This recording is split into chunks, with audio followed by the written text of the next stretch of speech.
안녕하십니까. 레지스탕스 정광용입니다. 탈북 어민 강제 북송 사건과 관련해서 대통령실이 인수인계 과정에서도 전혀 포함되지 않았던 사실이다. 절차를 거쳤음에도 불구하고 놀라울 정도로 자료가 없다.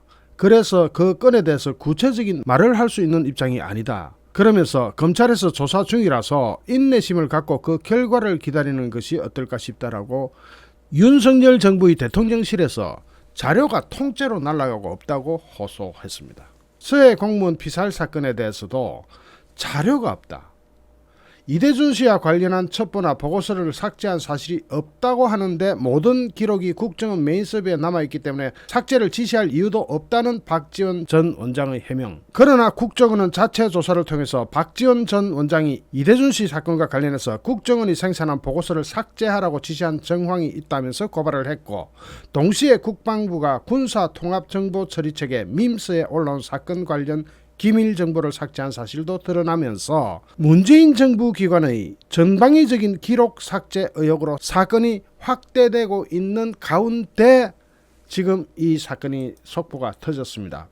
즉 민주당이나 저 좌파 계열 정권은 기록 삭제하는 것에 대해서 아무런 죄의식도 느끼지 않고 오히려 그것이 당연하다는 듯 기록을 왕창 삭제해 온 사실이 이 판결로 인해서 확인이 되는데, 2007년도에 남북 정상회담 회의록, 즉 북한의 김정일이하고 노무현하고 남북 정상회담을 했는데 그 회의록이 폐기되고 사라져 버렸습니다. 그런 혐의로 재판에 넘겨진 노무현 참여정부 청와대 외교안보 라인 관계자들이 10년 만에 유죄를 확정받았습니다. 대부분 이분은 오늘 대통령 기록물법 위반과 공용 전자기록 등 손상 혐의를 받은 백종천 전 청와대 외교안보실장과 조명균 전 청와대 안보비서관, 이 사람은 또 문재인 정부 초대 통일부 장관까지 했죠.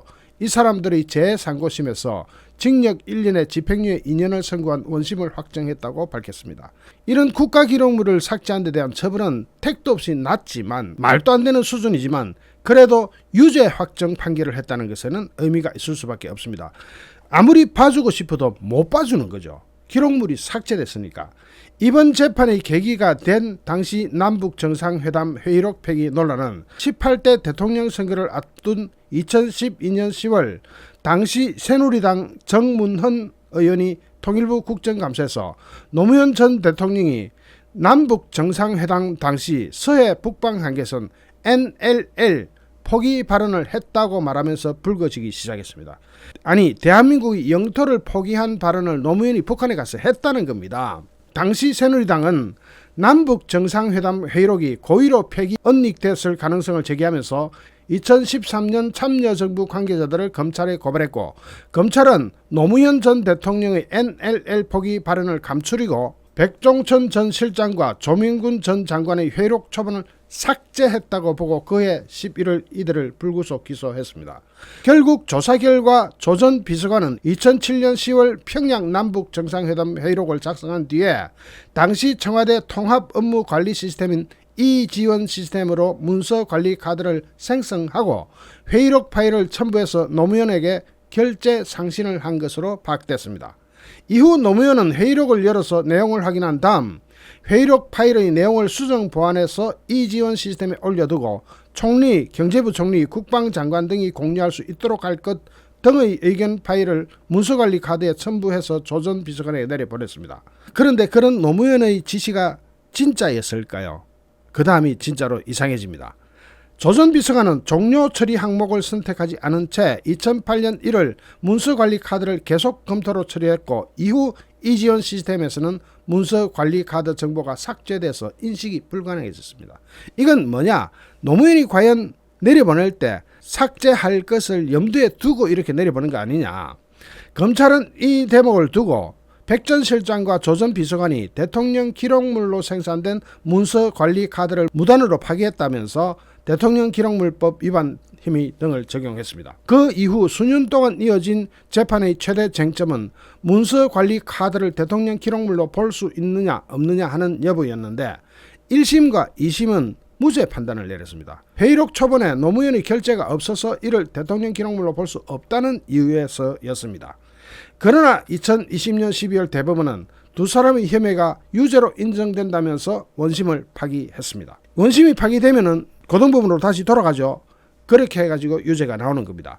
노무현은 2007년 10월 회의록 내용을 이지연 시스템으로 확인한 뒤에 문서관리 카드에 서명을 생성했는데 이것을 보면은 회의록이 첨부된 문서관리 카드를 공문서로 성립시킨다는 의사를 표시한 것이라고 대법원은 판단했습니다. 물론 당연한 판단입니다. 당연한 판단인데 10년을 끌었어요. 이리 쉬 저리 쉬 하면서 10년을 끌었습니다. 노무현이 수정과 보완을 지시하기는 했지만 이미 회의록의 내용을 열람하고 내용을 확인했다는 점과 문서의 성격 내용을 고려하면 문서관리 카드는 대통령 기록물로 봐야 한다는 겁니다. 이제 그래서 일단 대법원은 대통령 기록물로 봐야 한다 하는 그런 지침을 고등법원에 내려보내죠. 파기환송심이라 그러죠. 파기환송심을 맡은 서울고법은 이에 따라 올해 2월 이들에게 징역 1년에 집행유예 2년의 유죄 판결을 내립니다. 두 사람은 판결에 불복해서 다시 대법원에 상고했다가 이번에 확정 판결이 나온 겁니다. 그러면은 이런 중요한 남북 정상회담 회의록을 파기하는 이런 데 대해서 고작 징역 1년에 집행유예 2년의 유죄 판결을 내렸다. 이거는 말이 안 되는 거죠. 말이 안 되는 판결이지만 어쨌든 유죄 확정이 된 것에 대해서는 우리가 역사적으로 인식을 해야 됩니다. 즉 지금 일어나고 있는 탈북 어민 북송 자료가 몽땅 실종돼 버리고 없다.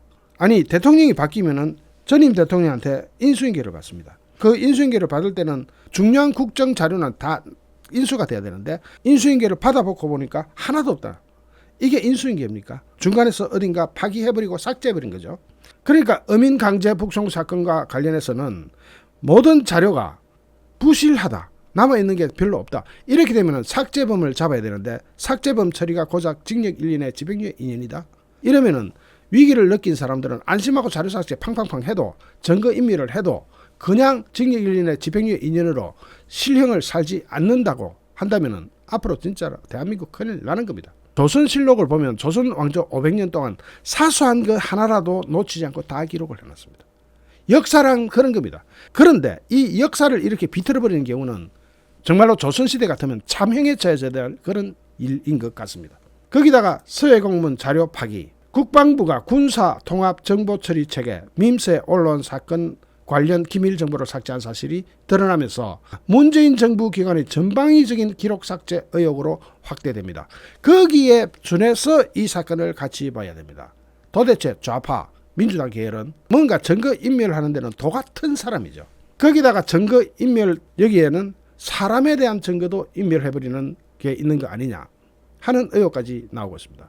이재명의 처 법인카드 의혹으로 참고인이 또 사망함으로써 도대체 저 동네는 증거인멸을 하기 위해서 수단과 방법을 역사적 기록도 가리지 않고 수단과 방법을 가리지 않는 참으로 해괴한 모습을 보이고 있습니다. 저런 집단이 정치 집단으로 볼 수 있습니까? 저런 거는 범죄 집단입니다. 그냥 범죄 집단이 아니고서는 저렇게 자연스럽게 국가 기록을 삭제하고 또 우리가 상상하지 못할 여러 가지 사건들이 벌어지는 것들을 보면 정말로 무시무시합니다.